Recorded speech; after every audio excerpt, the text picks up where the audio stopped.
Je lisais un article hier qui nous partageait sur le besoin justement des églises au Québec. Il nous racontait un peu l'histoire des régions par rapport au fait que beaucoup de gens qui disent moi, aller comme pasteur dans une région éloignée du Québec ou des choses comme ça ne m'intéresse pas tellement parce que, premièrement, je suis loin de ma famille, je suis loin des gros magasins, loin des gros centres d'achat. Je suis un peu loin de tout le monde, les salaires sont moindres, on va être obligé de faire deux travails ou quelque chose de même pour pouvoir survivre. Puis, finalement, ils ont pris des témoignages des gens comme Denis Lavallée, qui est parti de Nouveau-Brunswick, qui s'en venir dans le coin de la région de Gaspé, ou comme Jean-Pierre Beauchamp, qui est parti aussi pour aller travailler dans la région de la Gaspésie ou du bas du fleuve. Puis des gars, ils donnent leur témoignage, c'est des gars que je connais. Puis ils leur disent les bénédictions qu'ils ont reçues en acceptant cette invitation-là de la part du Seigneur, d'aller comme pasteur travailler dans le champ. Puis qui n'étaient pas proches de chez eux ou des choses de même, puis qui étaient des petites églises. Mais ils ont dit comment que ça les a bénis, puis comment ça les bénit encore d'être dans le ministère. Fait que ça fait ressortir, il dit, c'est pas comme les missionnaire qui ont à quitter le Québec pour aller dans un autre pays carrément loin des siens, puis tout ça. Vous savez, Marielle Paradis, cette semaine, elle a perdu sa mère. Quand son mari a quitté pour retourner en Afrique, elle n'a pas pu repartir avec parce que sa mère, elle a appris qu'elle avait un cancer. Fait qu'elle est restée pour prendre soin de sa mère. Fait que ça fait à peu près 3 mois de ça, environ, qu'elle a passé. Puis elle est décédée cette semaine. Puis c'est pour ça de dire, tu es loin des tiens, peut-être depuis Pierre, depuis qu'on était sur le comité exécutif, ça fait 8 ans. Ça fait au moins une dizaine d'années qu'il est rendu sur le champ missionnaire. Il est au Congo, puis après ça, comme il faut, bon 10 ans.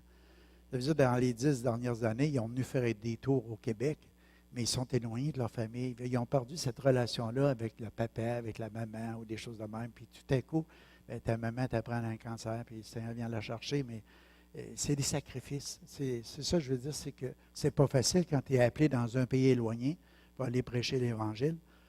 Fait que c'est beaucoup pire que d'aller dans une région éloignée pour aussi prêcher.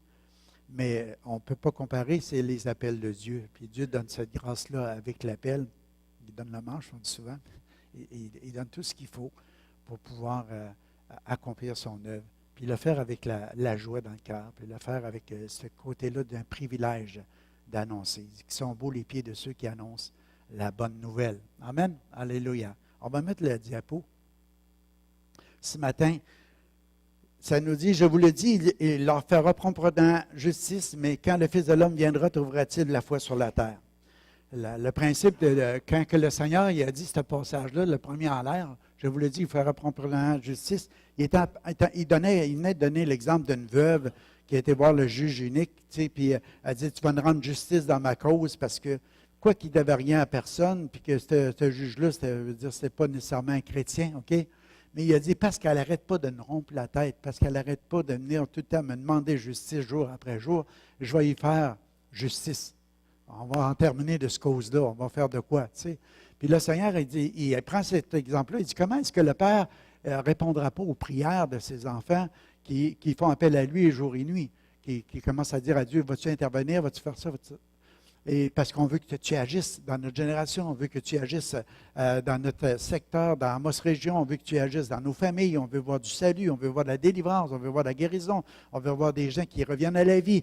Puis là, tu plaides avec le Seigneur, il dit, le Père va faire promptement justice, c'est ça la Bible nous dit. Mais il dit, mais que le Fils de l'homme vienne, est-ce qu'il va trouver de la foi sur la terre?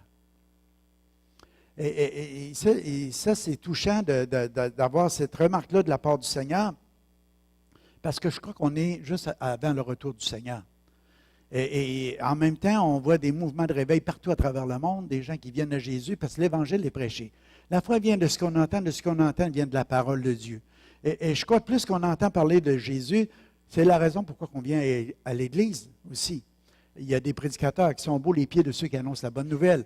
Moi, ce que je veux, c'est annoncer toujours une bonne nouvelle. Pas une mauvaise nouvelle, mais une bonne nouvelle. Quand tu viens à l'Église, tu entends une bonne nouvelle, qu'est-ce que ça fait? Ça fait développer ta foi.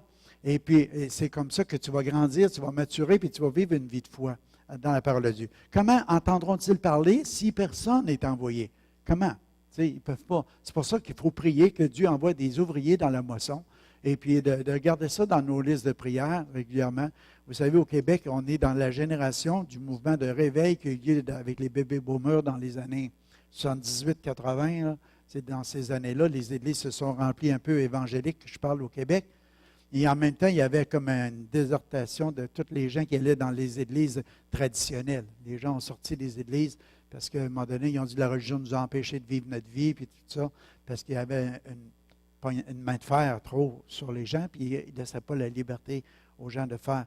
Les gens, ils ont rejeté beaucoup de choses, mais ils ont rejeté quelque chose qu'ils n'auraient pas dû rejeter. On dit souvent, on ne doit pas jeter le bébé avec l'eau. On ne doit pas jeter le bébé avec l'eau du bain. Fait qu'avec la religion, ils ont rejeté Dieu aussi, les principes de Dieu. Mais ce qu'on voit présentement, c'est qu'à travers le Québec, c'est que les gens qui sont venus au Seigneur dans ces années-là, on a vécu un mouvement de réveil. Ces gens-là vieillissent, sont rendus bébés boomers, on peut dire, qui sont rendus dans l'âge qui approche la retraite ou même qui ont pris leur retraite. Et dans nos églises, il y a beaucoup de pasteurs au Québec présentement qui sont vieillissants. Moi, je ne suis pas encore vieux, là, mais ça s'en vient tranquillement. Mais c'est vieillissant. Fait qu'il faut prier pour une relève. Il faut prier que Dieu envoie des ouvriers dans la moisson, que les gens aujourd'hui qui ne fassent pas de comparaison entre l'appel de Dieu pour leur vie, avec l'engagement de Dieu de pourvoir à tous nos besoins, avec ce que le monde a à offrir, avec leur salaire, puis avec leur profession, des choses comme ça. Et je t'ai béni cette semaine, puis je n'ai pas eu le temps de répondre à Benjamin. J'ai entendu que Élisée n'est pas là, Raymond non plus.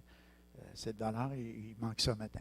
Mais petit Benjamin m'a envoyé un email. J'avais à cœur de t'envoyer un email, pasteur, juste pour te dire que je commence mes cours bibliques. Alléluia! Tu sais? Amen! Alléluia!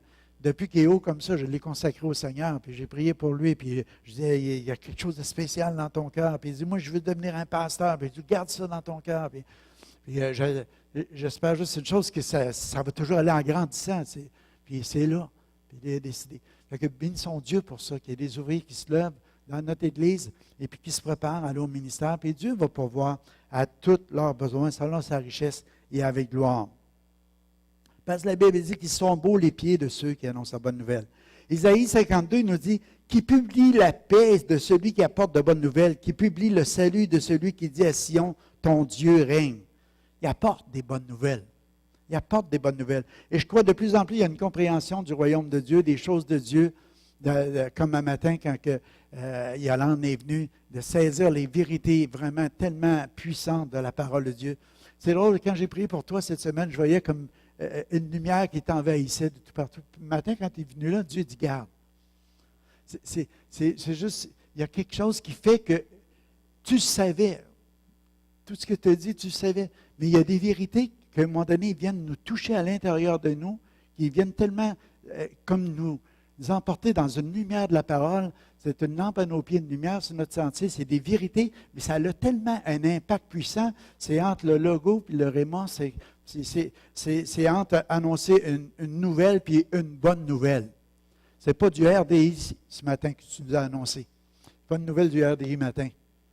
C'est une bonne nouvelle. Ils sont beaux les pieds de ceux qui annoncent des bonnes nouvelles. Parce qu'il y a quelque chose qui se passe, c'est l'amour, c'est la paix, c'est la joie, c'est le royaume de Dieu, c'est l'excitation, c'est la vie éternelle, c'est des choses qui s'en viennent pour toute l'éternité. On fait partie de ça. Alléluia! On fait partie de ça, frères et sœurs. Amen. On ne vient pas à l'Église pour perdre notre temps. Alléluia. Ce matin, je vais vous dire, le Père nous a créés uniques. C'est pour ça que le thème de ce matin, c'est une vie de foi. Et je vais essayer de ne pas être trop décousu, puis ça commence déjà, là, mais ce n'est pas grave. Mais il nous a créés uniques.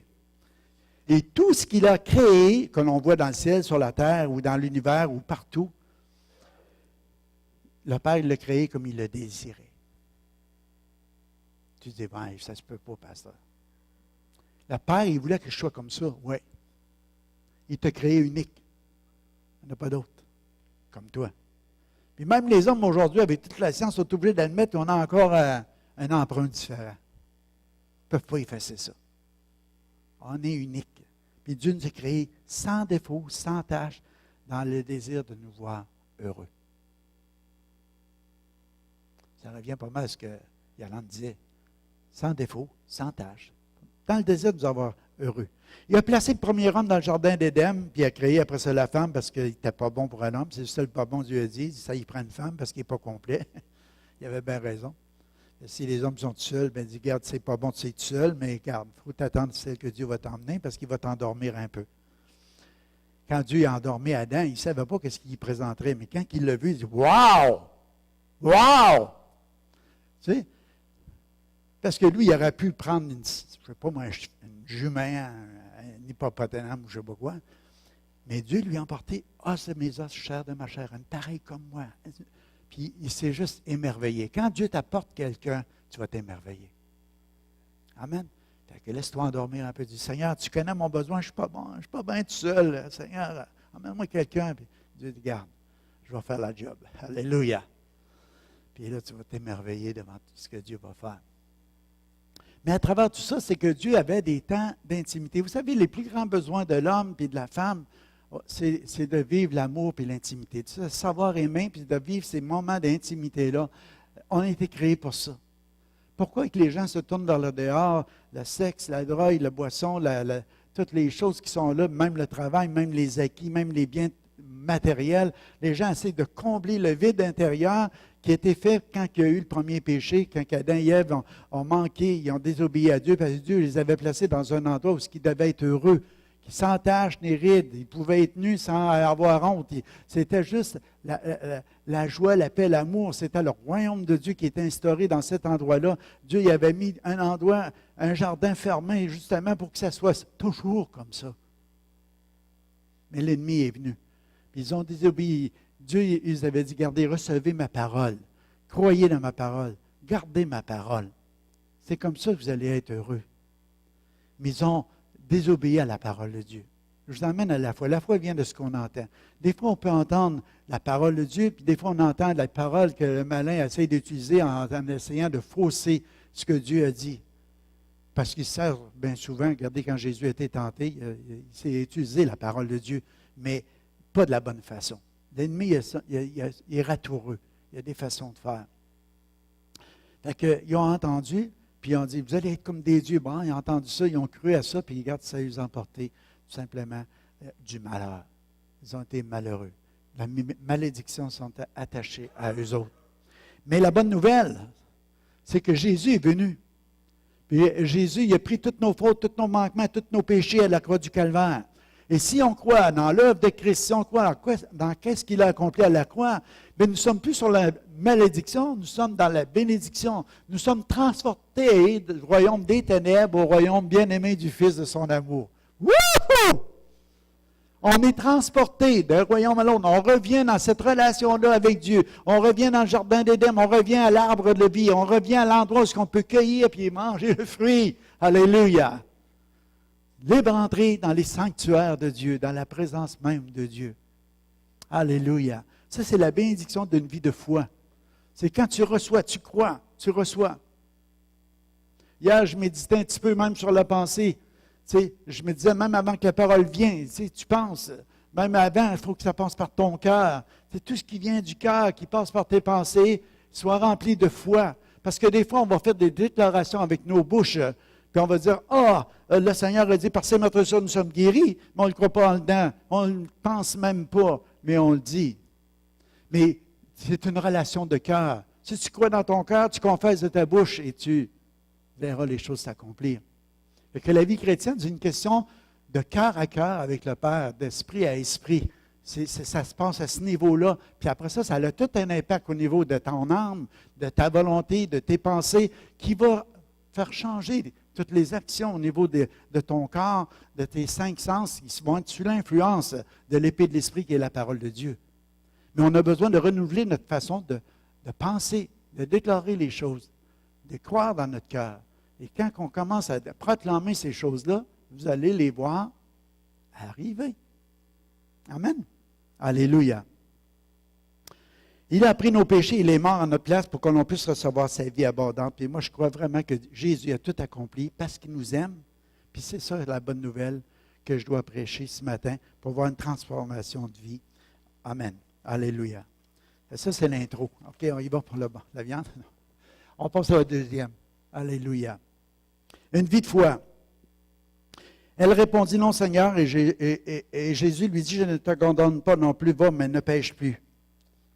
Fait que je laissais sortir mon deuxième point, c'est le Père désire notre amour, notre intimité, plus que tout dans notre vie. Vous allez voir le Père, ce qu'il désire le plus. Il désire notre bonheur, c'était le point numéro 1. Le point numéro 2, pour qu'on puisse vivre ce bonheur-là, il faut vivre une vie d'intimité. Il faut savoir que le Père nous aime, puis qu'on vit cette vie d'intimité-là. Qu'est-ce qu'on recherche le plus? C'est qu'on recherche une intimité avec Dieu. Puis, si on ne la recherche pas avec Dieu, on va la rechercher avec le monde. On va la rechercher à quelque part. Moi, je pensais ce matin, dans Hébreu, hier, c'est pas ce matin, mais c'est hier, Abel, il a offert un sacrifice agréable à Dieu. Il plaisait à Dieu. Puis Dieu, il a adhéré à ça, à Abel, parce que dans son offrande à lui, il y avait une relation, il y avait une intimité, il y avait quelque chose qui passait, qui avait saisi des vérités que Caïn n'avait pas compris, son frère, qu'il a fait des choses plus religieusement. Moi, je crois qu'Abel, à quelque part, il devait être proche de papinement, je ne sais pas, puis peut-être qu'Adam et Ève, il disait, hey, c'était tellement bon quand Dieu descendait dans le jardin, puis qu'on prenait du temps d'intimité sur le soir, puis c'était tellement bon, la brise venait, Dieu venait, puis il marchait avec nous autres, puis on passait du temps ensemble, puis wow! Puis il y avait cette soif-là de retrouver cette intimité-là, puis il avait saisi que sans effusion de sang, il n'y a pas de pardon pour le péché. Puis il a offert l'agneau à Dieu. Une vie pour une vie. À quelque part, il préfigurait déjà que Jésus devait être l'agneau de Dieu immolé pour le salut du monde. Après, je pensais à Enoch. Enoch, lui, il était dans une génération méchante, ça nous dit, une génération perverse, corrompue. Mais il marchait avec Dieu. Après la naissance de son fils, 300 ans. Imagine, 300 ans, il a marché avec Dieu, puis le mot marcher ou quelque chose de même, c'est d'être en communion. C'est de vivre une amitié, c'est de vivre une intimité. Pendant 300 ans, Enoch, il plaisait tellement à Dieu dans sa marche avec lui, en se mettant d'accord avec lui, en recevant la parole de Dieu, en prenant ça comme quelque chose qui était tellement bon. Comme vous faites à chaque matin, quand vous ouvrez votre Bible et tu dis, « Ah, Père, parle-moi encore aujourd'hui. Ah, Seigneur, tu as fondé la terre et elle demeure ferme. Alléluia! » Ça, c'est le verset que je viens de lire. Ah, Seigneur, je ne vais pas m'inquiéter pour la terre. Elle reste ferme, Seigneur, parce que tu es là, parce que c'est toi qui l'as fondée, Seigneur. Ça, c'est ma sécurité pour aujourd'hui. Quoi que ce soit qui arrive, les tornades, les vents, les ouragans, Seigneur, ça va rester ferme.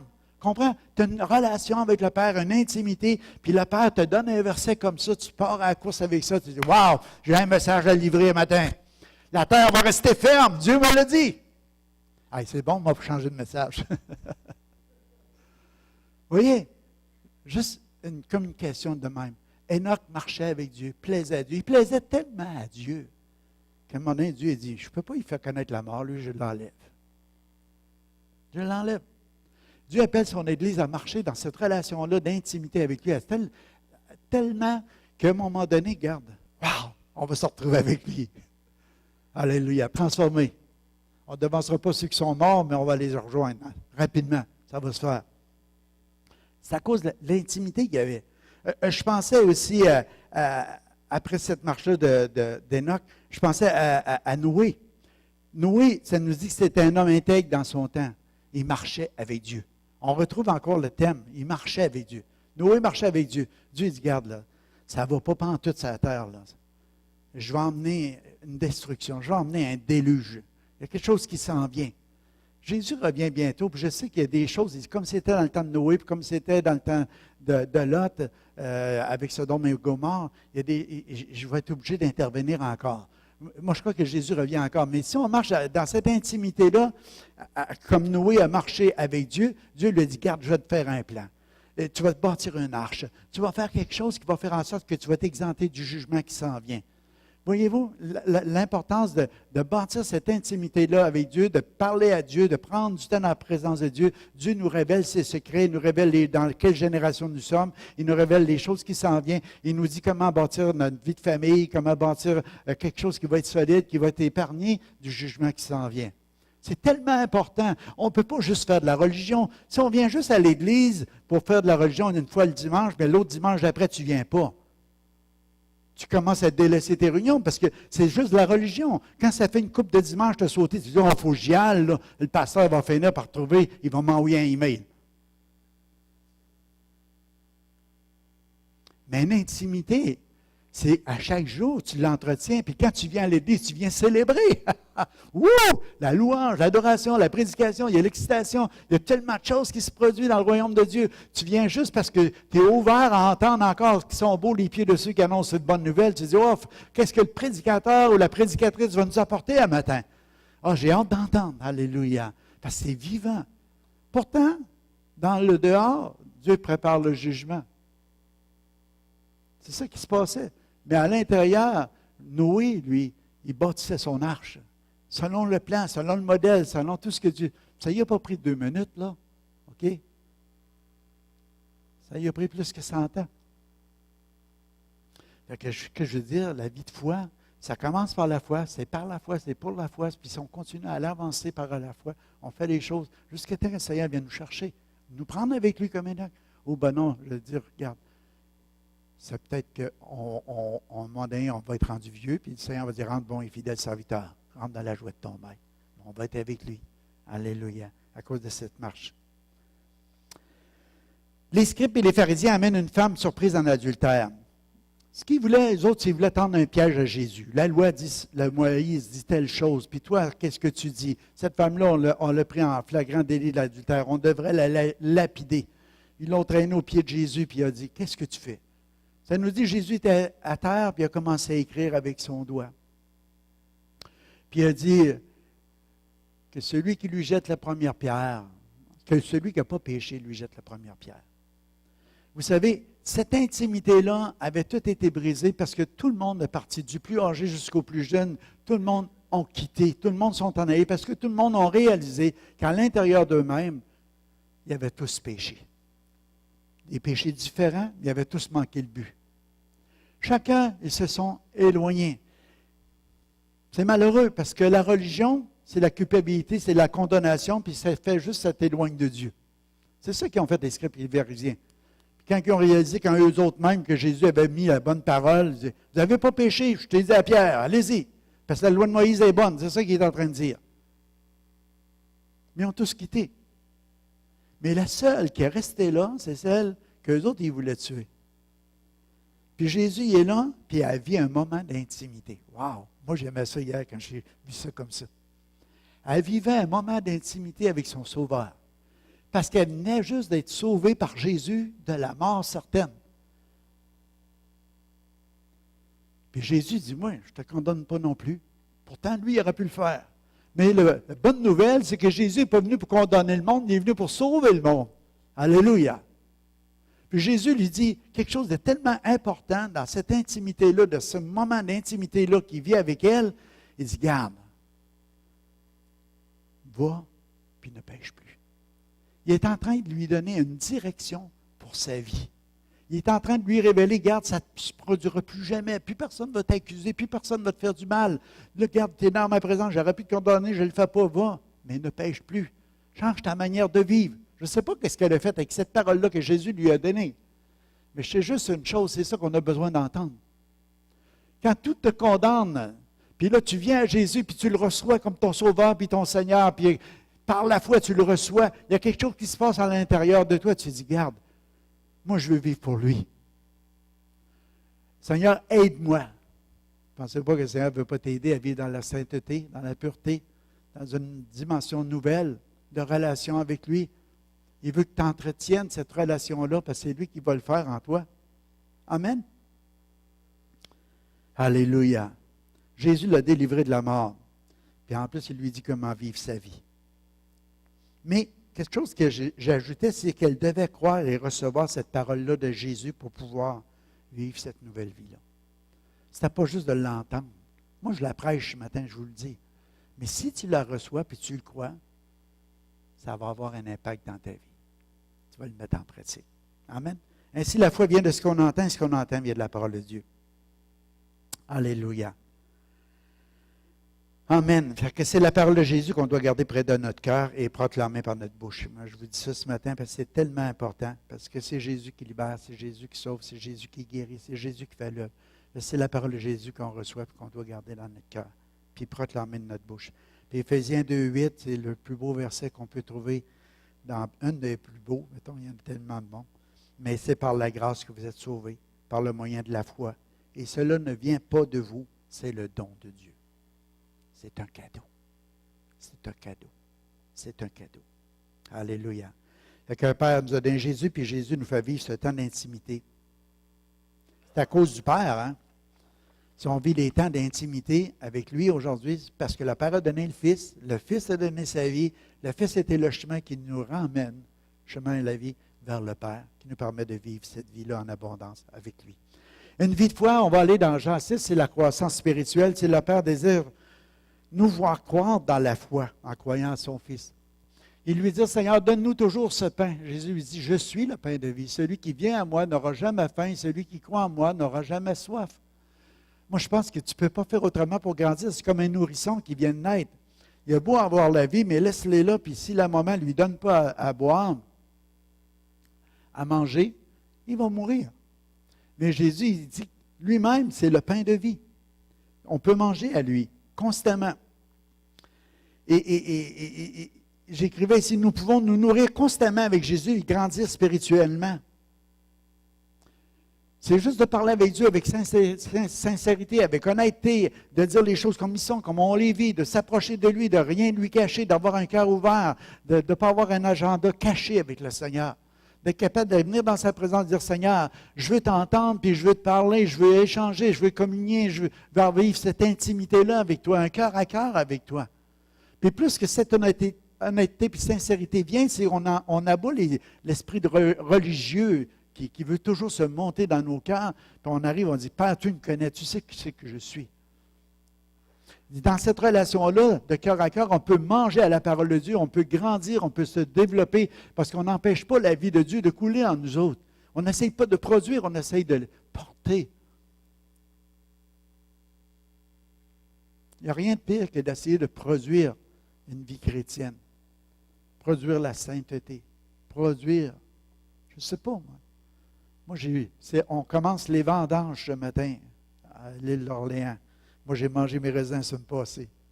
Il y a eu une grosse gelée, oh boy. Une chance, Suzanne m'en avait coupé que de grappe parce que les oiseaux sont occupés du reste. C'est ça la différence entre Orléans et l'Abitibi, mettons.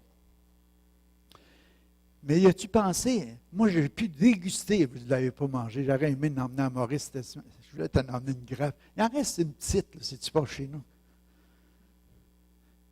Mais ils sont à bon. Je n'aurais pas pu produire les raisins moi-même. Quand il a dit, vigne, tu vas porter du raisin cette année, puis tu vas m'en donner, puis tu vas t'arranger qu'il soit mûr avant que ça qu'il gèle, pour que j'aille une récolte. Je peux le demander à Dieu, mais je ne peux pas produire ça. C'est la vigne qui l'a produit. Comprenez? Si tu étends tes racines, le Père, c'est le vigneron, mais le cep, c'est Christ. Nous autres, nous sommes des serments. Si on veut porter du fruit, c'est juste dans notre relation avec lui. C'est juste de garder cette intimité-là. Sa sève coule, l'amour coule, ça produit, puis les raisins vont être là.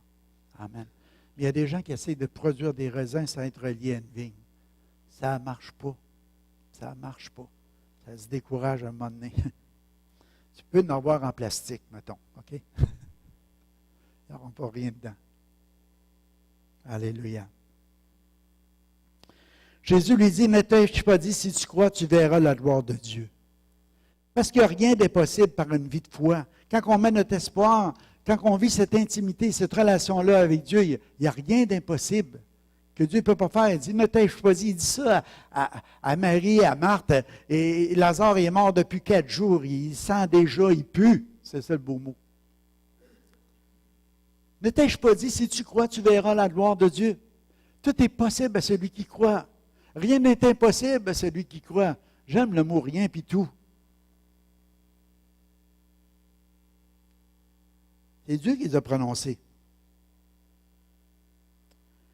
C'est tellement important qu'on puisse réaliser qu'on peut croître dans la foi, on peut se développer, puis en venir à cet endroit-là qu'on peut dire rien n'est impossible, puis tout est possible à celui qui demande.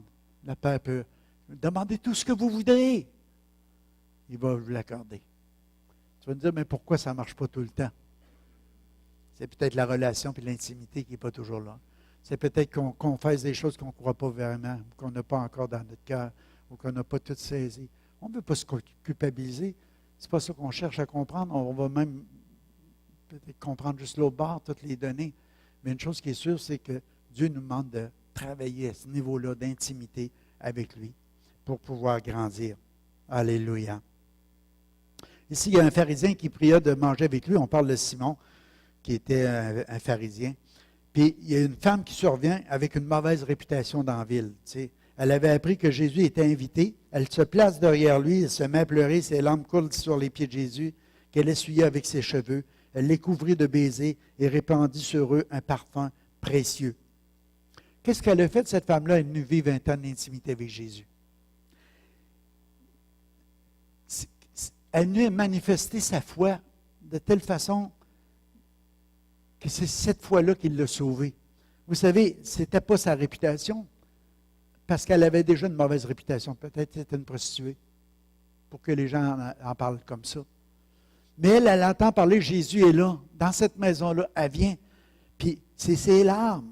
C'est des larmes de repentance. Au contact de Jésus, le pécheur, au contact de Jésus, il y a quelque chose qui se passe, que tu vois la sainteté, tu t'approches de lui, puis au lieu de te rejeter, il t'accepte, tu peux passer du temps, puis elle est là, puis elle pleure sur ses pieds, elle essuie ça avec ses cheveux. Il n'y a rien de plus personnel que ses larmes et ses cheveux. Puis après ça, son parfum qu'elle a, c'est le grand prix qu'autrefois, ça nous dit dans l'histoire bien souvent que les femmes ramassaient ce parfum-là pour le jour de leur mariage, puis aussi pour toutes les autres années, parce qu'en cas que le mari ne les en jette pas. Mais elle offre tout ça à Jésus.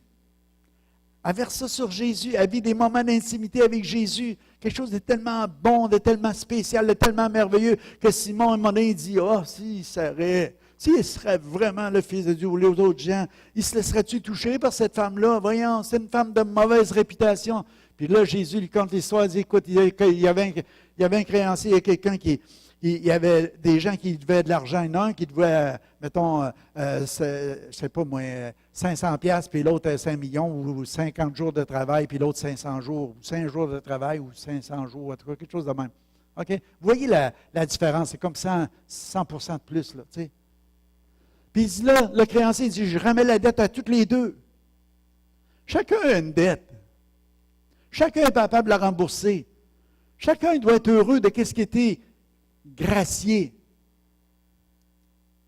Les deux devraient avoir la même reconnaissance. Mais le principe est, à celui que tu remets le plus, il y a quelque chose qui se passe, il y a plus de reconnaissance, puis il y a plus d'amour.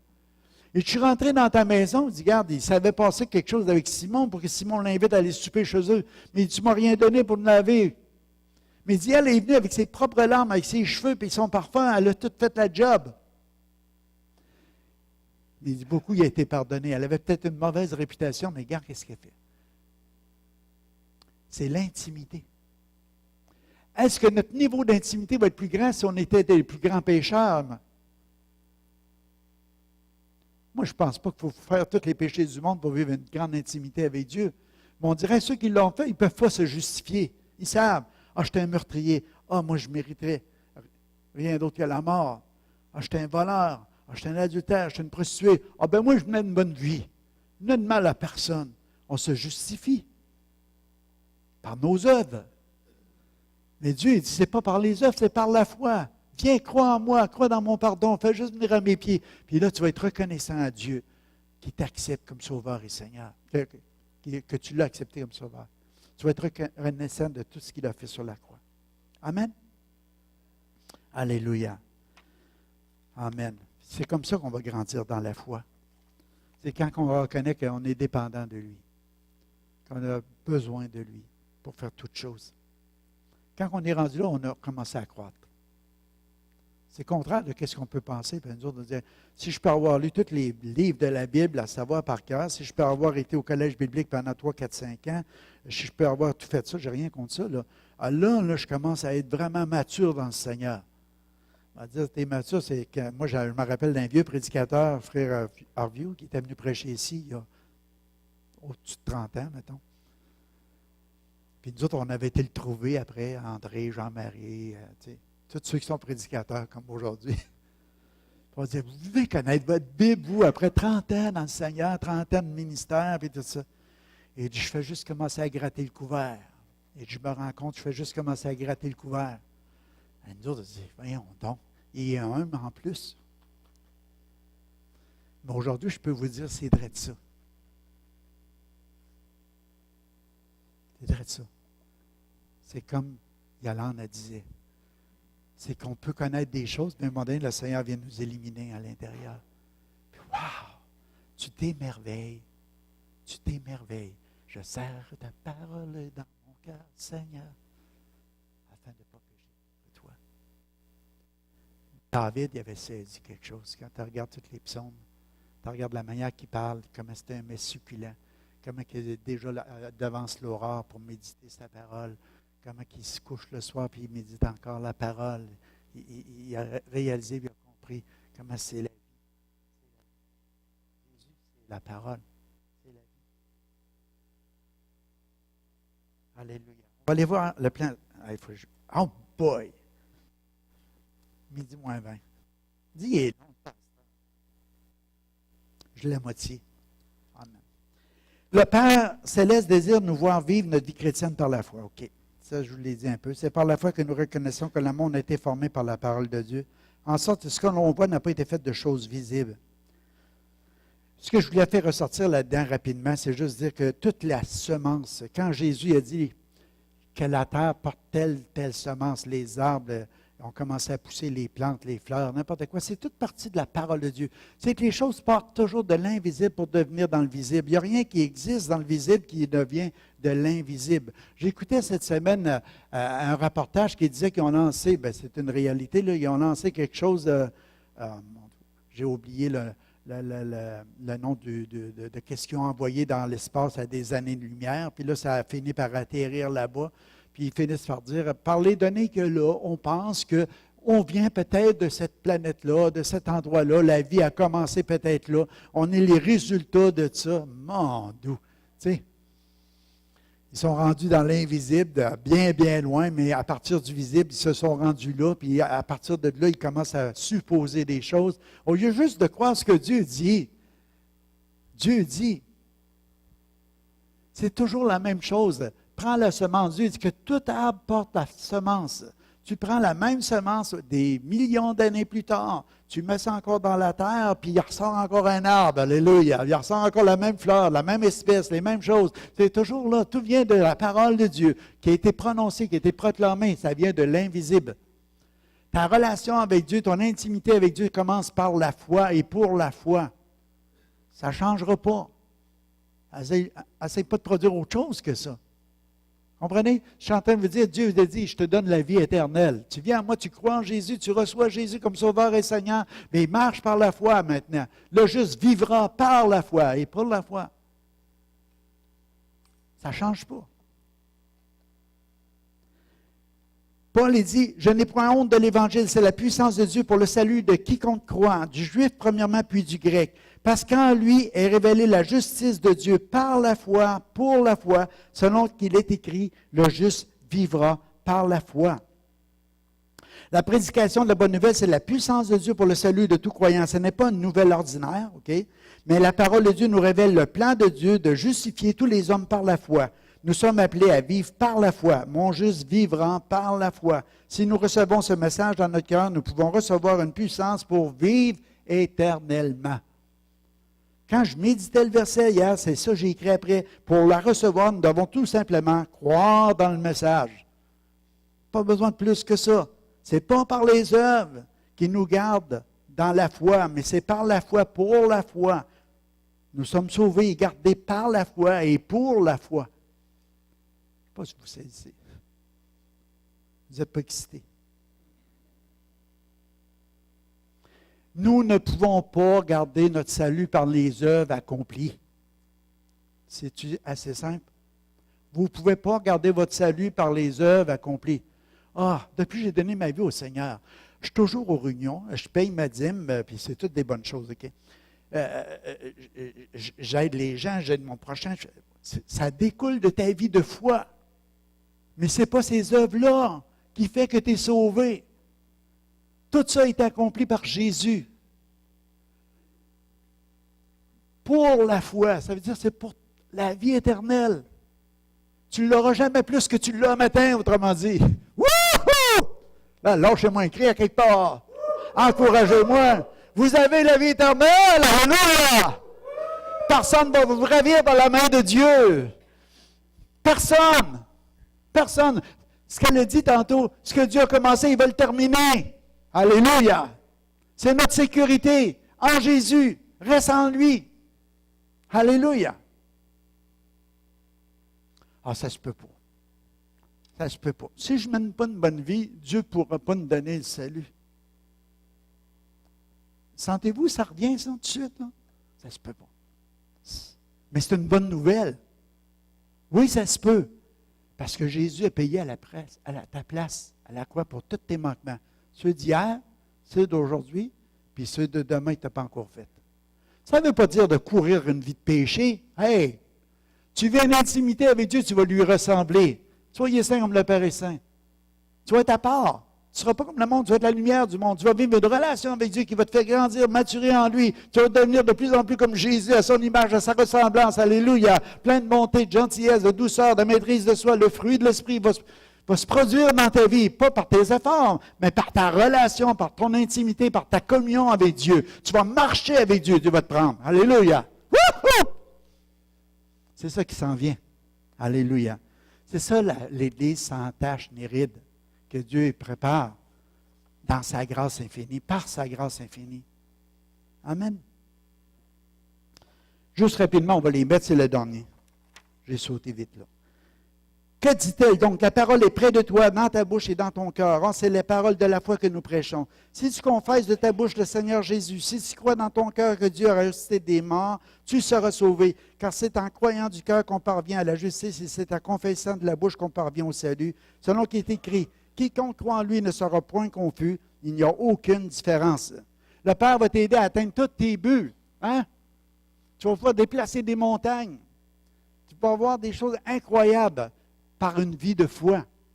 Parce que tu vas commencer là. Quiconque croit en lui ne sera pas confus. Si tu es confus, peut-être que tu ne crois pas en lui. Tu crois dans ton cœur. Tu confesses de ta bouche. Puis moi, comme je vous disais, le cœur et les pensées, c'est tellement important que ce soit quelque chose qui vient ensemble. Pour que quand ça sort de ta bouche, tu commences à proclamer les vérités qui sont écrites dans la parole de Dieu et des croire dans ton cœur, des croire fermement, parce que tu peux t'ancrer là-dedans. C'est quelque chose d'éternel. Tu ne seras pas confus. Celui qui craint, c'est ce qui m'arrive. Vous avez lu ça dans Job? Ce que je crains, c'est ce qui m'arrive. Ce que je redoute, c'est ce qui m'atteint. Ça veut dire, à un moment donné, tu laisses penser, tu commences à avoir peur de quelque chose, la chose va t'arriver. Ça commence par tes pensées aussi. Dieu m'as-tu vraiment sauvé? Est-ce que je vais aller vraiment avec le Seigneur? Là, tu commences vraiment à te déplaire à Dieu parce que ta foi, à quelque part, tu sais, la Bible elle nous dit que pour plaire au Seigneur, c'est de croire qu'est-ce qu'il a dit, c'est la vérité. Puis le Père, il dit, regarde, si tu ne seras pas confus, si tu crois que le Fils t'a sauvé, le salut est là, ce n'est pas un salut à moitié, ce n'est pas un salut que tu dois mériter, ce n'est pas un salut que tu dois fabriquer, c'est un salut que je te donne. Puis, moi, j'ai cette manie-là, des fois, les gens vont me dire, je viens t'aider, puis après ça, je dis, mais quand je te dois? Mais tu n'es pas obligé, je venais pareil pour t'aider. Oui, mais je me sens redevable, parce que je sais que, à quelque part, que tout ouvrier mérite son salaire. Parce que c'est des principes terrestres. Mais avec Dieu, tu n'embarques pas dans cette dimension-là. Parce qu'avec lui, c'est gratuit en Jésus-Christ. C'est ça la bonne nouvelle. Tu n'as pas à payer. Tu reçois gratuitement. Tu donnes gratuitement. Alléluia. Autrement dit, je me dois de fixer mes pensées sur la parole de Dieu. Pas juste sur mes paroles, mais sur mes pensées. De croire ce que Dieu dit dans toute mon être. Marc 11, 24, et c'est pourquoi je vous dis, tout ce que vous demanderez en priant, croyez que vous l'avez reçu et vous le verrez s'accomplir. Tout. Dis, j'aime ça. Tout. Tout. Mais pourquoi, Seigneur? Pourtant, j'ai demandé beaucoup de choses, puis des fois, je n'ai pas reçu. Tandis que la Bible avait dit tout. On a écouté un bon film vendredi. Comment il y en a qui ont aimé ça? Comment il y en a qui aimeraient ça qu'à tous les mois, au moins à un vendredi par mois, qu'on continue à avoir un film comme on a eu vendredi? Ceux qui étaient là. Hein? Il y en a beaucoup qui ne viennent pas, mais vous ne savez pas quoi faire. On ne vous charge pas d'entrée, c'est gratuit. Vous venez, vous avez du bon temps. Mais Maï, moi j'ai pleuré, j'ai pleuré, j'ai pleuré, j'ai pleuré. Tu passes des fins pour pleurer, mais j'ai pleuré. Pourquoi? Parce que je voyais cette petite fille-là qui souffrait tellement, et puis que la mère qui était là, qui demandait à Dieu d'intervenir par la foi pour guérir sa petite fille, et puis qui ne se produisait rien. Puis à un moment donné, elle est rendue à un endroit où elle avait de la misère. C'est pour ça le message de la foi, là, de vivre par la foi. Et puis, elle avait de la misère à dire, mais où est-ce que tu es, Dieu? Qu'est-ce que tu fais, Dieu? Pourquoi tu ne m'entends pas, Dieu? Pourquoi elle souffre encore? Puis elle a commencé à mettre en doute les choses de Dieu. Tandis que son mari disait, il faut persévérer. Il faut continuer à persévérer. Puis on va continuer. Puis je ne comprends pas, je ne sais pas pourquoi tout ça, mais quand le film se termine, puis dans l'assemblée, il y a un autre monsieur qui se lève, parce qu'on a eu, quand la madame elle était à Boston pour traiter sa petite fille, voir un spécialiste, il y a un autre monsieur qui, sa petite fille avait un cancer, puis je pense que c'est un cancer, elle était en phase terminale, en tout cas, puis la petite fille, elle n'avait pas foi en Dieu, puis lui non plus, il ne voulait rien savoir, il va voir la femme, puis il dit, vous diriez à votre petite fille, parce que la petite fille avait donné sa croix qu'elle avait dans le cou, à l'autre, elle a dit, moi je mets ma confiance en Jésus. Puis l'autre petite fille, ça l'a comme fait du bien. Tu vois qu'elle s'est accrochée à l'espoir d'avoir une relation avec Dieu, puis de parler à Dieu. Puis son père, quand il a vu ça, il n'a pas aimé ça. Il dit, moi, je ne veux pas qu'elle commence à avoir des faux espoirs ou quoi que ce soit. Mais elle, le Seigneur est venu la chercher. Et puis, à la fin du film, le père est là dans l'église quand la madame a donné son témoignage parce qu'elle, sa petite fille, a été guérie. Imagine, elle avait une maladie incurable, elle devait mourir, elle tombe en bas d'un arbre, elle voit Jésus, Jésus lui dit, je te guéris, je te restaure. Et puis à partir de ce moment-là, plus de mal de ventre, plus rien, puis il ne trouve plus rien, puis elle est totalement guérie. Mais la madame, elle commence à donner son témoignage en disant, on ne peut pas mériter rien, c'est la grâce de Dieu. Puis, tu sais, Dieu est intervenu et puis elle a dit qu'elle avait douté même de ça, mais que ce n'était pas par sa foi, autrement dit, là, c'était juste par la grâce du Seigneur. Mais le gars se lève parce que tout le monde commence à dire, étais-tu vraiment malade? Tu sais, les gens autour, ils veulent toujours douter que Dieu intervient et que Dieu peut faire un miracle. Fait qu'ils viennent miner. On se demande pourquoi il y a de l'incrédulité. Des fois, ça vient de tout ce qu'on peut entendre puis qu'on reçoit, au lieu de recevoir aussi ce que Dieu dit. Mais à l'intérieur de ça, c'est juste ce que j'ai aimé, ce que je veux vous dire, c'est que le gars, il s'est levé. Lui, il avait perdu sa petite fille, mais qui dit merci. Qui dit merci parce que de la façon qu'elle est partie, maintenant il sait que sa fille, malgré toutes les souffrances, malgré le fait qu'elle est morte, qu'elle est à bonne place. Que ça lui a ouvert un chemin. Que le contact avec quelqu'un de croyant, il a ouvert le chemin à sa petite fille pour partir avec le Seigneur puis d'être dans un endroit où elle n'a plus de souffrance puis qu'elle est bien maintenant. Tandis que l'autre, elle a reçu sa guérison. Donc, on n'est pas en train de dire, là, on a moins de foi, on a plus de foi, on mérite plus les bénédictions. Je ne sais pas tout ça. Je sais juste une chose. C'est que j'ai pleuré parce que je pensais à Mme Cyr, je pensais à Mme Mercier, je pensais à les gens qui nous ont quittés, qui étaient malades, puis qui étaient des gens de foi, puis qui criaient à Dieu pour une guérison, puis on a crié avec eux autres, puis on a prié. Mais je disais, Seigneur, merci que maintenant ils sont avec toi. Parce que c'est là que le Seigneur nous prend. Il nous prend quand c'est notre moment. De toute façon, on va tous mourir un jour ou l'autre, soit ou bien que le Seigneur vienne nous chercher avant, avec l'enlèvement. Fait qu'à quelque part, on a juste un temps sur la terre. C'est des conséquences. La mort, c'est le dernier ennemi, si on peut dire. Il était vaincu, mais par rapport au fait dans notre corps mortel. Mais de marcher par la foi. Mais pour la foi, puis de continuer à maturer comme ça jusqu'au bout, de continuer comme ça jusqu'au bout, de nous nourrir de la parole de Dieu, parce que la foi vient de ce qu'on entend vient de la parole de Dieu. On va être trouvés prêts, mes frères et sœurs.